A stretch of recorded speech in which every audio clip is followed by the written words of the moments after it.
మీ పేరేంటండి? విద్యశ్రీ. విద్యశ్రీ గారు ఎక్కడి నుంచి వచ్చారు? చింతామణి, కర్ణాటక. కర్ణాటక చింతామణి నుంచి. మేడం, మీరు ఇక్కడికి రావడానికి రీజన్ అండి? అంటే నేను ఆఫ్టర్ మ్యారేజ్ బేబీ కావాలా అనేసి అనుకోండి, లైక్ మొక్కోంటి దేవునికి. మా అక్క ఇక్కడ మొక్కునే బేబీ అయింది.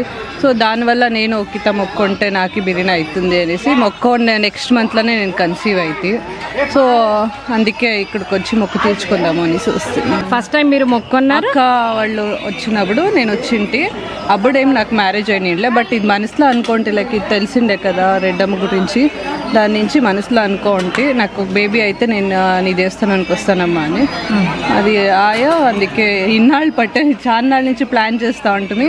బట్ ఈ రోజు కుదరమాకి. ఈ రోజుకి మీకు అమ్మవారి భాగ్యం కలిగింది, అన్నదానం చేసే భాగ్యం ఈ రోజు కలిగింది.